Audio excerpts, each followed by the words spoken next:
চিনে ফেলেছি বলছি না না, আমি তো কোনো ভুল কথা বলিনি।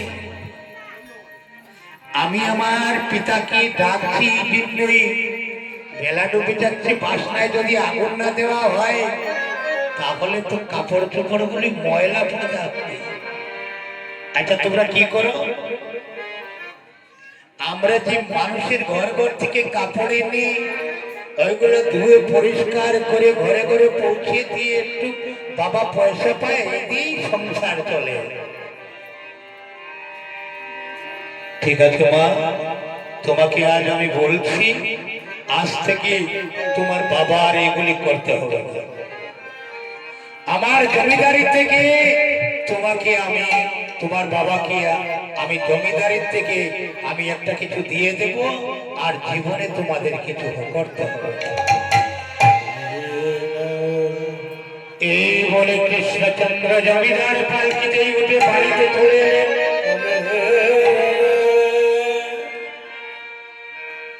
বাড়িতে এসে জমিদার কৃষ্ণচন্দ্র তার স্ত্রীকে বলছে, অবশ্য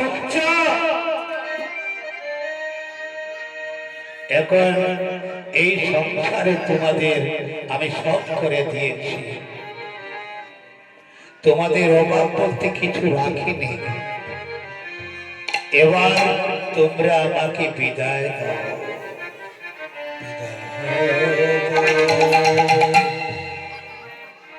তুমি কোথায় যাবে? যেদিকে দুধ সব চলে যায় সেই দিকে চলে যাব, কারণ জীবের পরিচয় হলো জীব নিত্য কৃষ্ণ দাস, তাহা ভুলে গেল। তাই তো মায়া পিচাসিনী আমাদের গলায় ফাঁস লাগিয়ে দিয়েছে।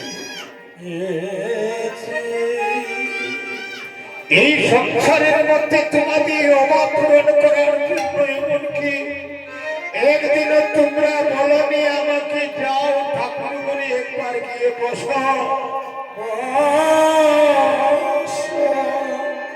রাত্ররা প্রভাত হলে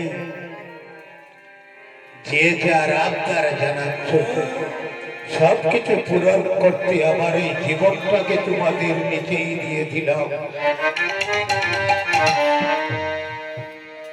আমি তোমাদের দাস হয়েছিলাম এতদিন, কৃপা করে আমাকে বিদায় দাও।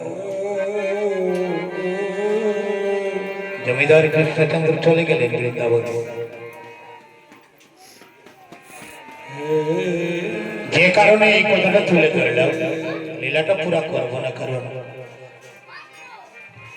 অনেক কথা আছে। জমিদার কৃষ্ণচন্দ্র বৃন্দাবনে চলে গেলেন। এক বন্ধু ছিল যার নাম জগৎ শেঠ। এই বন্ধুকে অনুসরণ করে তিনি চলে গেলেন শেষ পর্যন্ত। যে জন্য এই কথাটা বলা,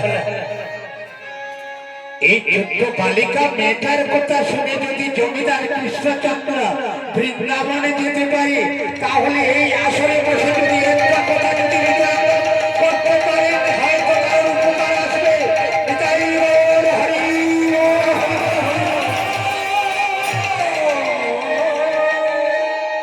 এই আসরে বসে যদি একটি কথা হৃদয়ে ডুব দিতে পারে,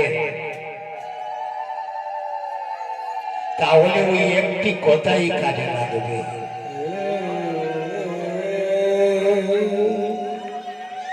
যে জন্য দেখুন,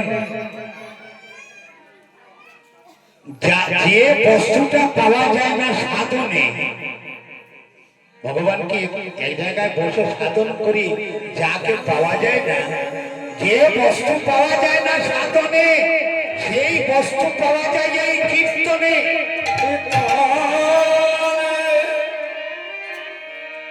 সেই বস্তু পাওয়া যায় এই কীর্তনে। কারণ যদি কীর্তনের মতো কীর্তন করতে পারে, ভগবান এসে তোমার কাছে ধরা দেবে, আজ না হয় কাল।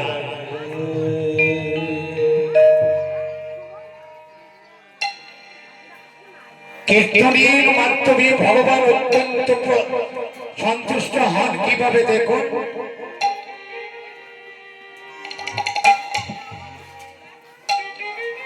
ভক্ত সূরদাসের কথা বলছি। ভক্ত সূরদাস ছিলেন অন্ধ। ভক্ত সূরদাস ছিলেন অন্ধ। তিনি প্রতিটা দিন যমুনার তীরে বসে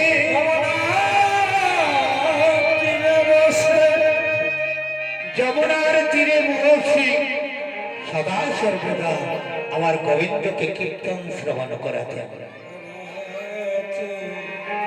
আর এই সূরদাসের কীর্তন শুনতে